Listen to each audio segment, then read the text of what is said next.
चलिए दोस्तों, I hope आप सभी अच्छे होंगे। आज हम लोग बात करेंगे अध्याय 9, चैप्टर का नाम है ग्रेविटी। आज हम देखो, कल हमने द्रव्यमान और भार की परिभाषा लिखा दी थी, मात्रक लिखा दिए थे और इनमें रिलेशन भी आपको मैंने बता ही दिया था। आई होप मुझे अच्छे से याद है। अब आज बात करनी है द्रव्यमान तथा भार में अंतर। कुल मिला के हम आपको 5 अंतर लिखाएंगे। कितने अंतर लिखाएंगे? 5। ठीक है, तो एक तरफ लिखते हैं द्रव्यमान, इधर क्या लिखेंगे? द्रव्यमान। इधर हम लोग लिखते हैं भार। आप बस कान और नाक नहीं सॉरी आंख, कान और आंख खुला रखिएगा, आपको ये याद हो जाए, क्योंकि इसको मैंने कई बार डिफाइन किया। और देखो, ये एक ऐसे टुच्चे से क्वेश्चन होते हैं, नहीं 5 नंबर नहीं, ये आपकी गहराई को बता देते हैं कि बच्चा कितना आता है। देखो, आपसे कोई ये पूछने नहीं बैठेगा कि जी का मान बताओ। जैसे आप कभी बाहर किसी दादा के पास बैठे, दादा या फिर किसी अपने बुजुर्ग के पास बैठे, या पापा के पास बैठे, मम्मी के पास बैठे, या आप कुछ चीज ऐसा कर रहे हो जो उनको पसंद नहीं है, तो हुल देते हैं पढ़ने का। देते हैं कि नहीं देते हैं? लड़का पढ़ाई नहीं करता, ये नहीं करता, वो नहीं करता, तो वो लोग अपना ज्ञान झलकाने के लिए इन दोनों में फंसा देते हैं आपको। ठीक है, वैसे बहुत ज्यादा इंपॉर्टेंट नहीं है आपके लिए, लेकिन आपको पता होना चाहिए। ठीक है, जनरल नॉलेज के लिए आपको पता होना चाहिए। ठीक है, समझ में आ रही है बात की नहीं आ रही है? आपको सीधा पूछते द्रव्यमान और भार में अंतर बताओ, आप फंस जाते हो वहीं पे, क्योंकि आपको बचपन से ही सिखाया गया है कि द्रव्यमान और भार लगभग समान चीजें होती हैं। तो आप क्या हो जाते हो? फंस जाते हो। आज हम इसको 5 अंतर बताएंगे, और मैंने कई बार ये चीज डिस्कस किया है द्रव्यमान और भार में अंतर की। ठीक है, तो पहला अंतर तो यही है कि द्रव्यमान बदलता नहीं है। और कौन सी राशि नहीं बदलती है, ये मुझे बताओ आप? अदिश राशि। तो यह एक क्या है? यह एक अदिश राशि है, अदिश राशि है। देखो, ये वो लॉजिक है जो आप किसी भी सामने मार दोगे, ठीक है, किसी के सामने बोल दोगे तो वो समझ ही नहीं पाएगा, उसको पता ही नहीं होगा कि अदिश राशि क्या। तो देखो, बूढ़े बुजुर्ग को अपनी 1%, 2%, 3% में आपको फंसाते हैं, है ना? ऐसे ही फंसाते हैं ना, 250 ग्राम, ये सब ऐसे पौने द्वीप, और इसका क्या नाम है, एक और होता है 2.25, इस प्रकार से आप कंफ्यूज हो जाते होंगे। अभी भी शायद किसी भी कुछ बच्चे ऐसे होंगे जो अभी भी ये नहीं जानते होंगे कि 1.25 और पौने क्या होता है ना?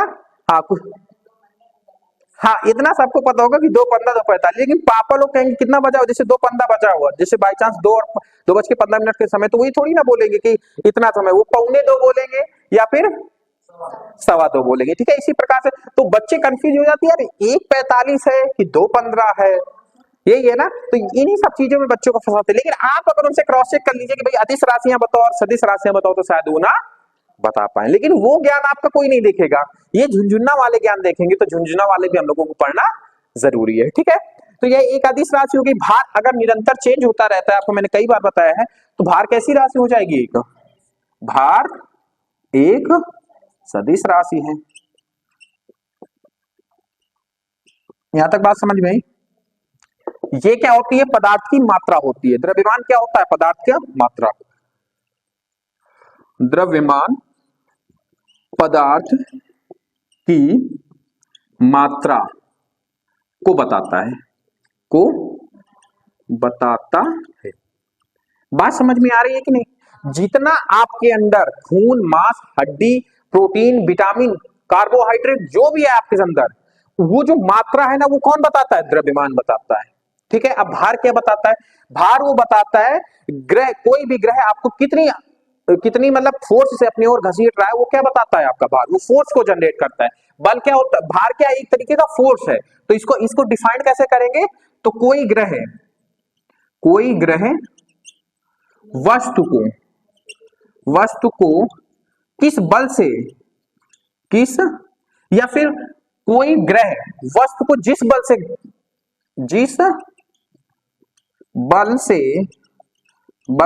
अपने केंद्र की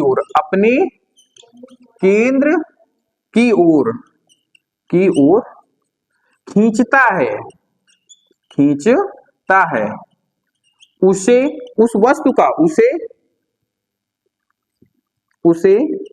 उस वस्तु का भार कहते हैं। क्या कहते हैं? भार कहते हैं। ठीक है, तो भार समझ में आया ना?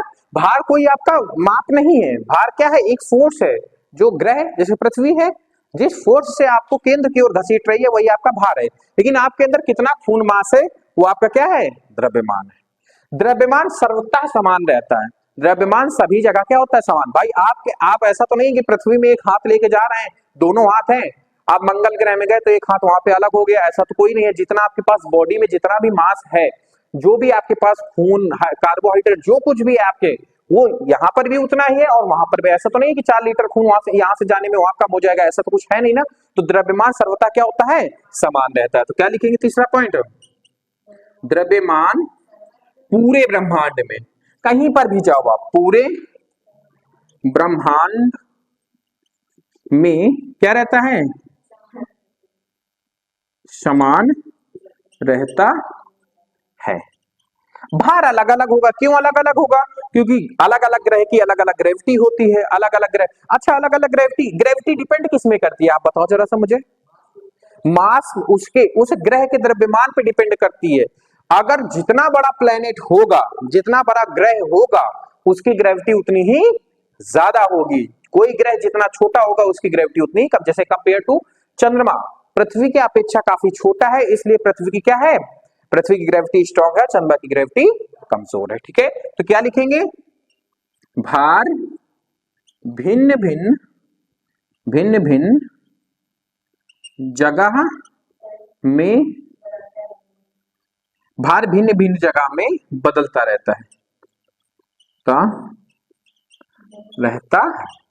क्या यहां तक आपको नहीं समझ में आ रहा है क्या क्या मैं बोल रहा हूं, आ रहा है ना। अब इसका एक मात्रक लिख दो, द्रव्यमान का मात्रक क्या होता है, द्रव्यमान का मात्रक क्या होगा, किलोग्राम होगा, किलोग्राम होता है। ठीक है, इसका क्या हो जाएगा, किलोग्राम भार हो जाएगा। ठीक है,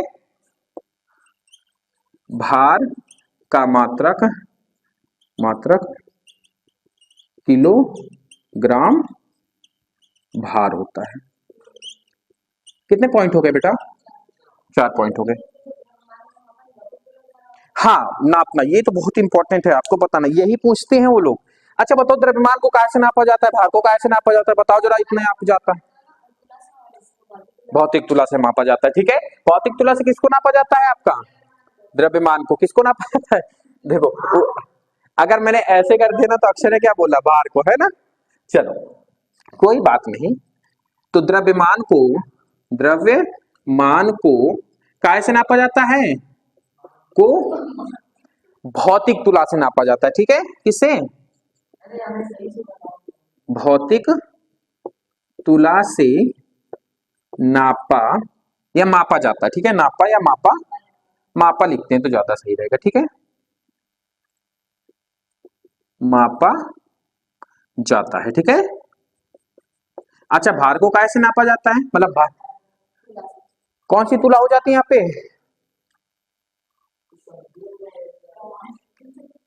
अरे इसमें क्या समझने, आपने भौतिक तुला नहीं देखा होगा। ठीक है, कामायनी तुला तो आपने देखा होगा, तराजू, उसे क्या नापते हो, अच्छा एक तरफ बाट रख देते हैं, नहीं वो नहीं, वाला वो आप नहीं जानते होगे। अब मतलब आपने देखा नहीं होगा तो मैं क्या ही एग्जांपल बताऊं। सच बात ये है कि हमने भी आज तक इसको नहीं देखा है, इसलिए हम आपको ज्यादा डिफाइन नहीं कर सकते। हाँ बराबर हो गया। ठीक है, ये भार नापने रोज देखते हो, वो जो वो नापा जाता है ना ऐसे करके, हाँ, तो वो कौन सी कामायनी होती है ना बीच में, वही इधर उधर ढकती है, है? हाँ, अब वो इलेक्ट्रॉनिक आ गई। तो भार को कैसे नापते हैं, भार का मापन कामानी तुला से किया जाता है, है। ठीक है, समझ में आई बात की नहीं आई,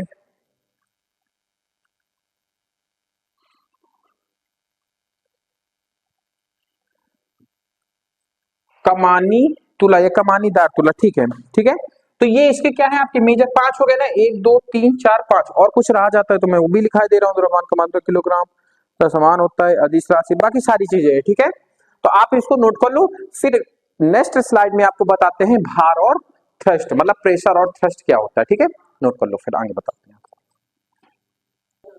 चलिए दोस्तों, अब बात करते हैं हम लोग थ्रस्ट और प्रेशर की। थ्रस्ट को हिंदी में कहते हैं प्रणोद और प्रेशर को हिंदी में कहते हैं दाब। ठीक है, इन दोनों के बारे में बात करेंगे। देखो ये शब्द कहने में थोड़ा सा अटपटा लगेगा तो मैं इसको थ्रस्ट से डिनोट करूंगा, दाब को दाब भी कह दूंगा और प्रेशर भी कह दूंगा, दोनों चीजें आप समझिएगा, ठीक है।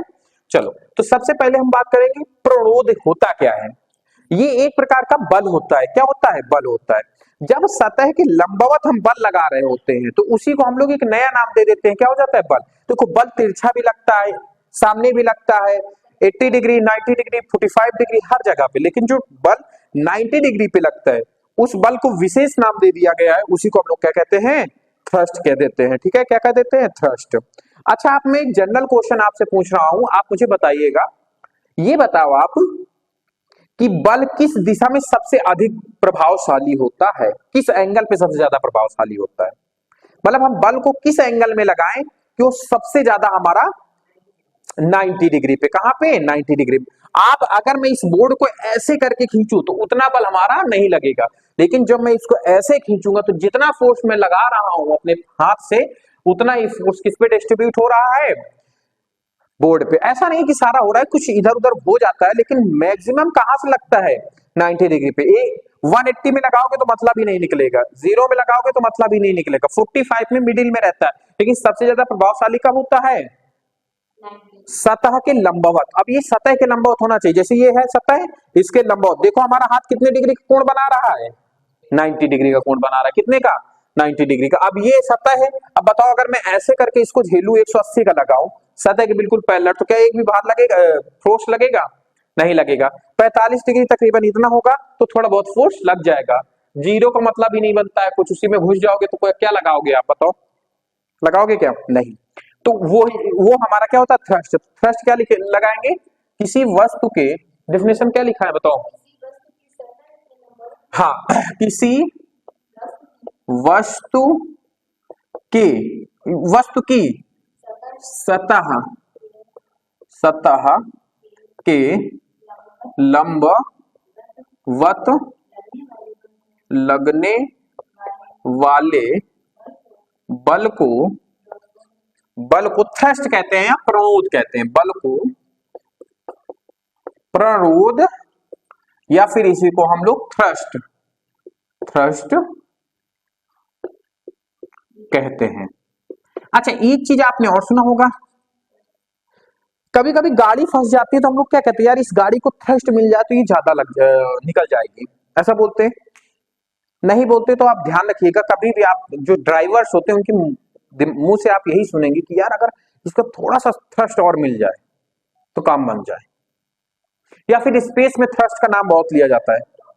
थ्रस्ट बताया तो लंबवत बल होना चाहिए, मतलब जितना फोर्स हम जनरेट करें हाथ से या फिर जो भी यंत्र है हमारा, सारा का सारा बल उस पर लगना चाहिए जिस पर हम लगाना चाहते हैं। जैसे रॉकेट पे हम लोग बल लगाते हैं ना, वो थ्रस्टर क्या होते हैं? आपको मैंने बताया भी था, उनको मैंने क्या बोला था? थ्रस्टर बोले थे। क्या बोले थे? बूस्टर बोला था, थ्रस्टर बोला था। वो लंबवत लगे होते हैं कि नहीं लगे होते हैं?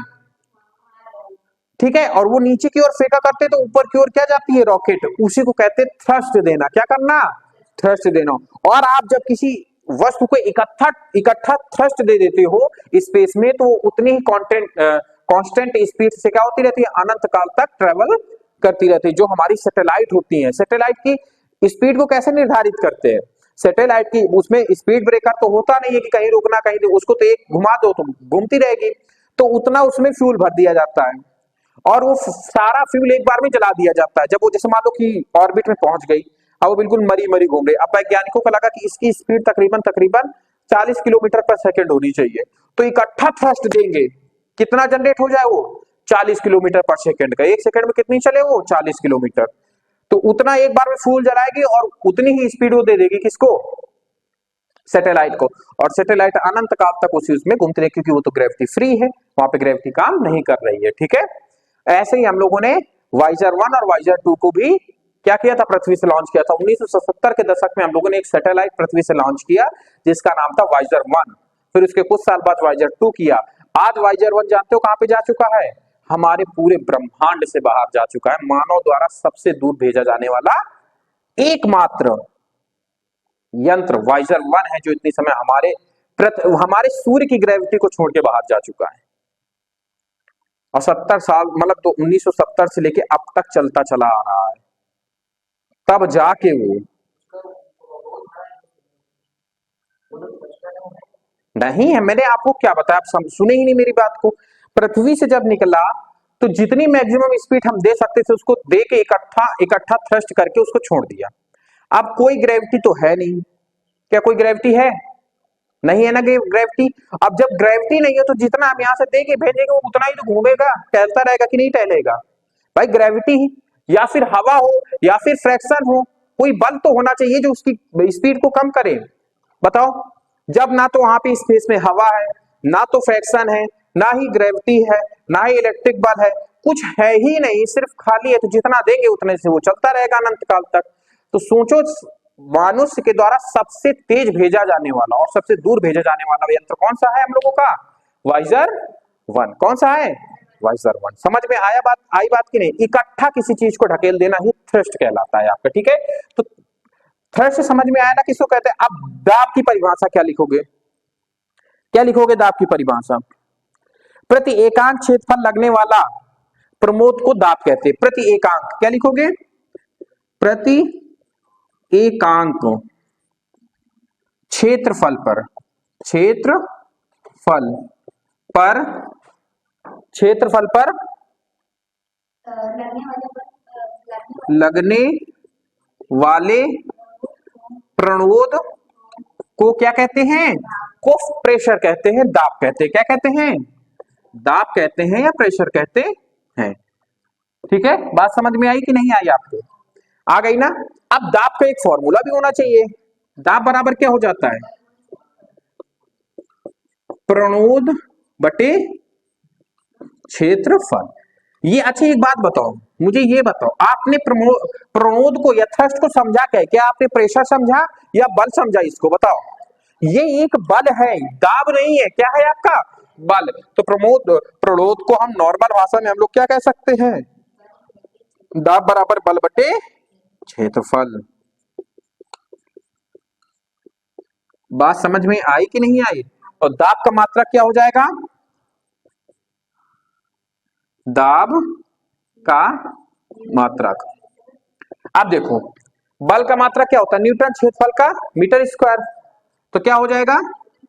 न्यूटन प्रति मीटर स्क्वायर। और एक जो मेजर आपका होता है दाब का मात्रक, दाब का मात्रक वो क्या होता है आपका? पास्कल होता है। क्या होता है? पास्कल। क्यों होता है पास्कल पता है आपको? क्योंकि दाब के बारे में जितनी थ्योरी दी थी वो पास्कल नाम के एक वैज्ञानिक ने दिया था। जैसे बल के बारे में सबसे ज्यादा डिफाइन किसने किया था? न्यूटन ने किया था। तो बल का मात्रक क्या हो गया? न्यूटन। और दाब का पास्कल, क्योंकि इन्होंने ही पूरी तरीके से इसको डिफाइन किया था। ये हो गया आपका सीजीएस पद्धति में। अलग अलग होते हैं, ठीक है? सुनो मेरी बात, ये आपका हो गया एमकेएस पद्धति में। मैं सीजीएस बोल गया था, ये हो गया आपका एमकेएस पद्धति में। एमकेएस। अब सीजीएस पद्धति में क्या हो जाएगा? तो न्यूटन की जगह डाइन कर देना, मीटर की जगह सेंटीमीटर कर देना, आपका हो जाएगा। तो क्या लिखोगे? सीजीएस पद्धति में क्या लिखोगे? दाब का मात्रक, दाब का मात्रक क्या हो जाएगा? डाइन प्रति सेमी स्क्वायर। ठीक है, यहां तक बात समझ में आई? हाँ, एक और अच्छा, पास्कल और न्यूटन अलग अलग हैं तो इनमें कोई समानता भी होगी। तो एक न्यूटन प्रति मीटर स्क्वायर बराबर क्या होता है? एक पास्कल होता है। क्या लिखोगे? एक न्यूटन प्रति मीटर स्क्वायर बराबर एक पास्कल। मतलब चाहे आप उसको पास्कल बोलो चाहे न्यूटन प्रति मीटर स्क्वायर बोलो, उसमें अंतर नहीं होता है। ठीक है, उसमें अंतर नहीं होता है। ठीक है, बात समझ में आई आपको? चलो फिर आज की क्लास को यहीं पे एंड करते हैं, बाकी बातें करते हैं नेक्स्ट क्लास में। अगर क्लास आपको अच्छी लगी हो तो ऑनलाइन बच्चे प्लीज चैनल को सब्सक्राइब कीजिए, वीडियो को लाइक कीजिए। साथ बने रहने के लिए धन्यवाद। बाकी बातें करते हैं नेक्स्ट क्लास में।